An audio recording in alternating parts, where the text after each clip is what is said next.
Vamos também ao tema inicial de Jacinto Serrão, o deputado do Partido Socialista, que desta vez está em Lisboa. Jacinto Serrão, que ainda se encontra a recuperar, enfim, como sabemos, do acidente que aconteceu há algum tempo. Qual o tema que escolhe para início do programa, Jacinto Serrão?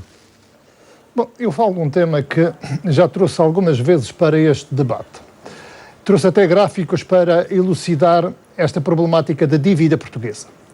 Esta semana foi conhecido pela voz do próprio governo que a dívida pública do país está no valor de 129,4% do PIB. Ou seja, contrariando todas as previsões que o governo apontava para o endividamento do país. E isto é um dado significativo porque revela que durante 3 anos de vigência desta governação, eles aumentaram a dívida em valores superiores ou idênticos àqueles que aconteceram nos 6 anos anteriores de governação. Mas com uma diferença substancial, porque temos um país mais pobre e sem esperança. Temos mais famílias pobres, mais portugueses pobres, mais desemprego, mais imigração, temos mais falências e, pelo contrário, temos também menos saúde, menos educação, menos segurança social e menos confiança no Estado. Ou seja, verificamos que é um Estado que está a endividar-se, a endividar os portugueses e a empobrecer e a gerar um estado de desconfiança e não honrando desta forma os compromissos que tem para com os cidadãos portugueses.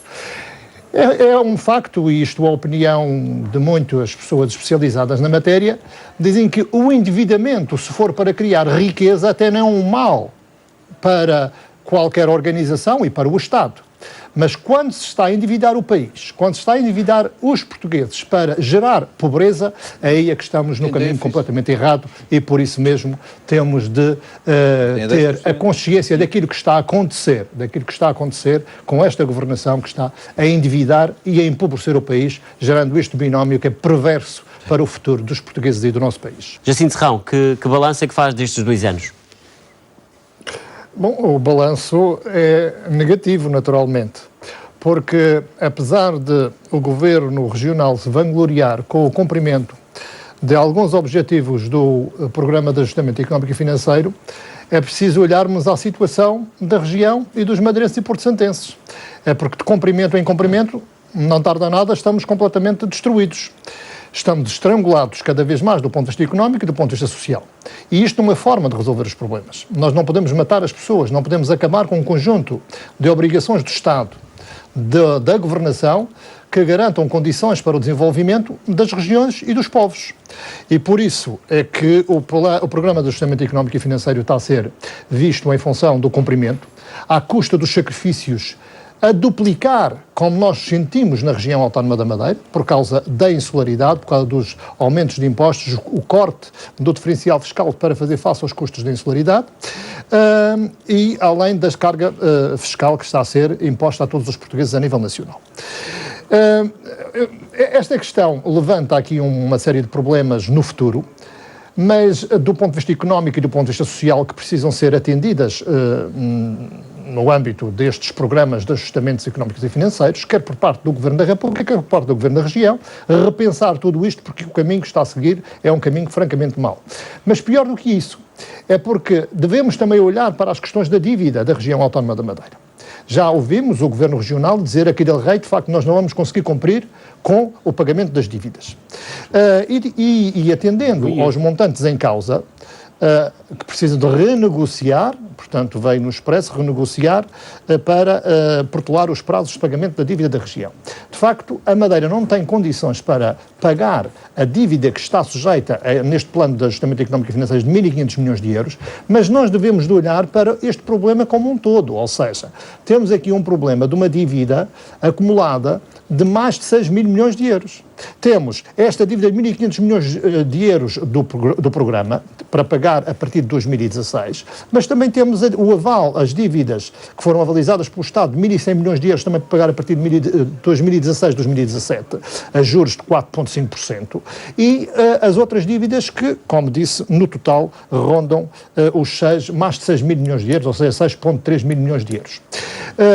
E a Madeira, nestas condições, não tem possibilidade de cumprir com as suas obrigações. Por isso mesmo é que vai ter que renegociar, de resto isso tem sido falado aqui. Mas é que este problema não pode ser só visto não pode ser só visto olhando para 1.500 milhões de euros. É para o montante global da dívida. É evidente que existem prazos diferentes, mas mesmo atendendo a todas estas os constrangimentos da região, nós não temos, de facto, capacidade se não houver aqui uma reestruturação de fundo de toda a dívida da região.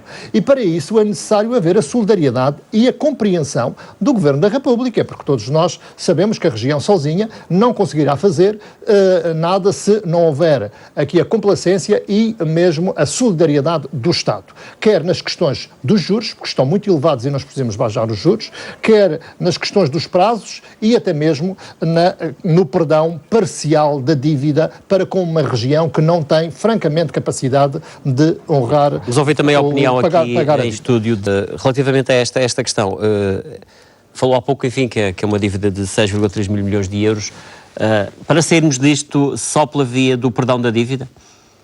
Que neste caso não será perdão, será o Estado a assumir parte da dívida da Madeira, não é? Com certeza que sim. O Estado tem de manifestar solidariedade para com todas as regiões. E se, como está a ser dito pelos meus colegas de debate, que a dívida é impagável nos termos em que está colocada em cima da mesa, nós temos de repensar a reestruturação da dívida. E essa reestruturação, naturalmente, passa com a articulação com o Estado, com o Governo da República. O Governo da República tem de ser chamado mas isso supostamente já estará a colaborar não é? com essa reestruturação. Mas não podem-nos impor um conjunto de exigências que sejam impossíveis de cumprir. Porque a Madeira não tem condições de cumprir as exigências da dívida tal como elas existem neste momento. Precisa de reestruturar a dívida.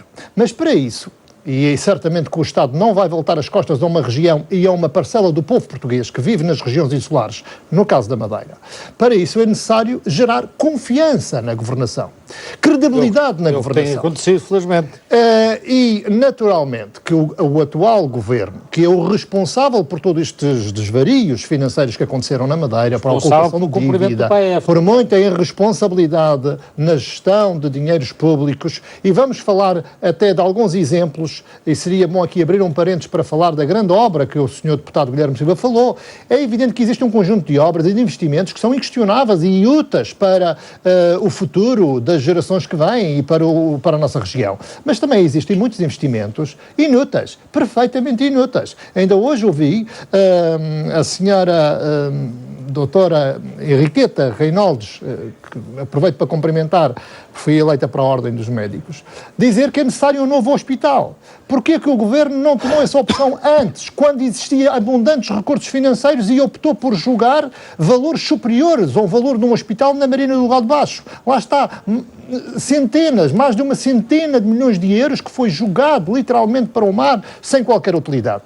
E este é um exemplo, mas existem tantos... Vocês só falam sempre nessa, é que não são tantos os erros.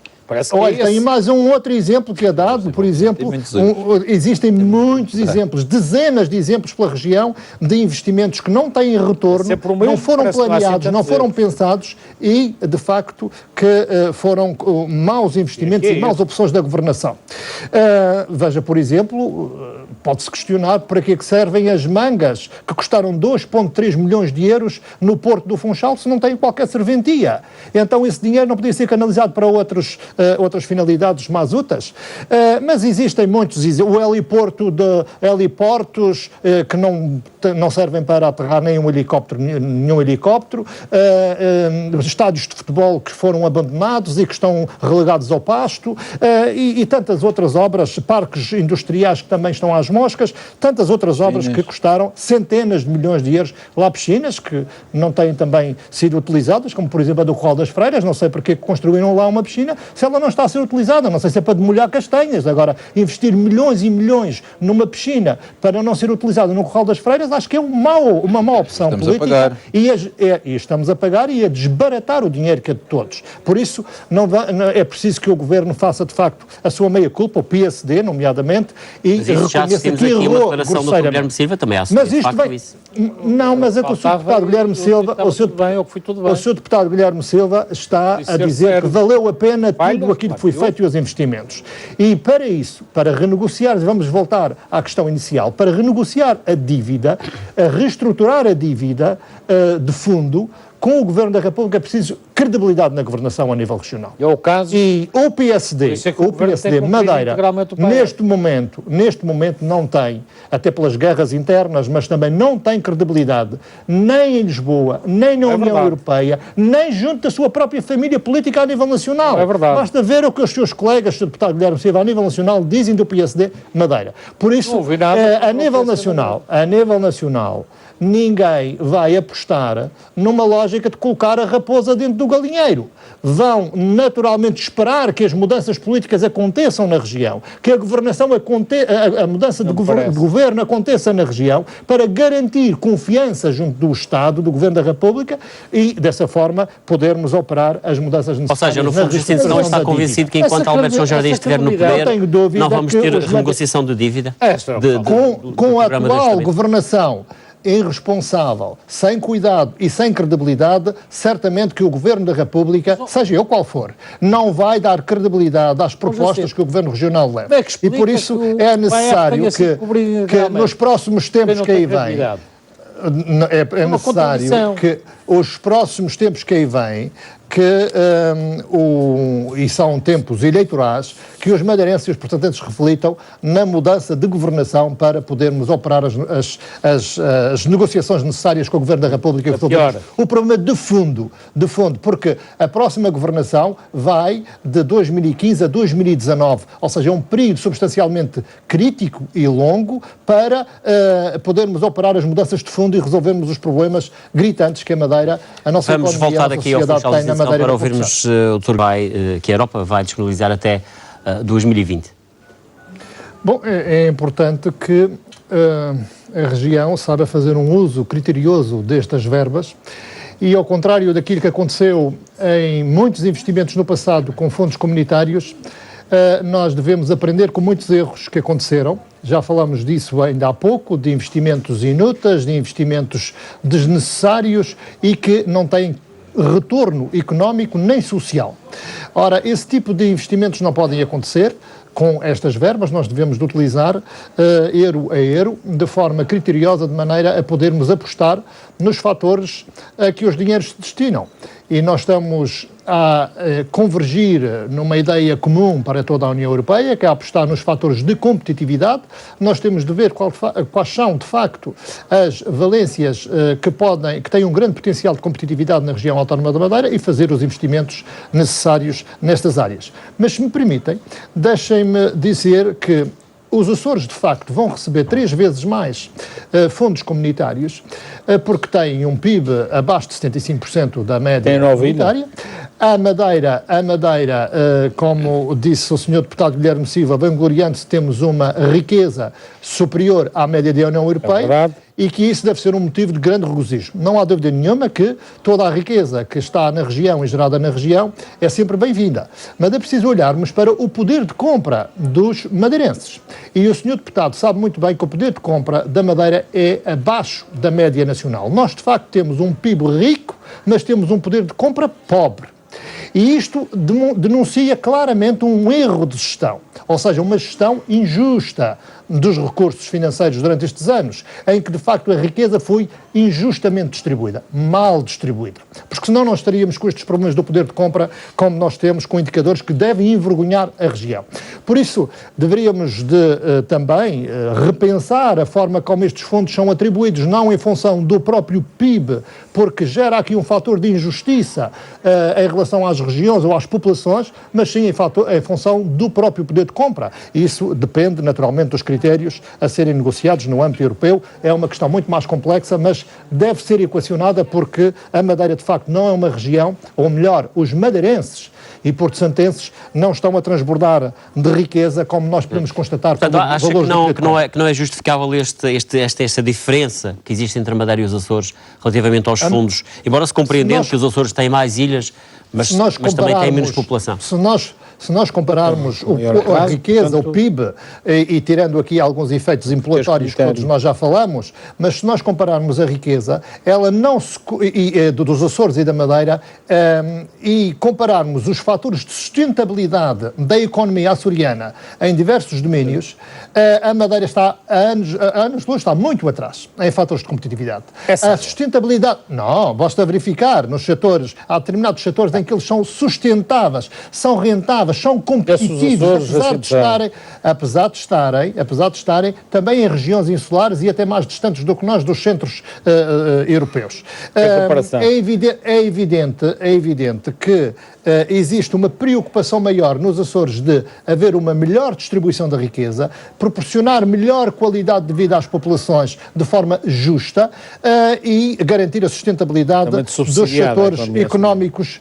setores económicos na região autónoma dos Açores. Bom, mas é evidente que são realidades distintas, a Madeira tem de seguir o seu caminho, tem de equacionar aqui um conjunto de prioridades, porque o dinheiro não chega para tudo e essas prioridades naturalmente vão para a competitividade dos nossos produtos tradicionais, que têm um grande potencial de competitividade, e também equacionar a competitividade das nossas empresas e olhar para o problema, que é um problema perene das acessibilidades. As regiões autónomas, ou melhor, as regiões ultraperiféricas de uma forma geral, padecem de um problema que é permanente.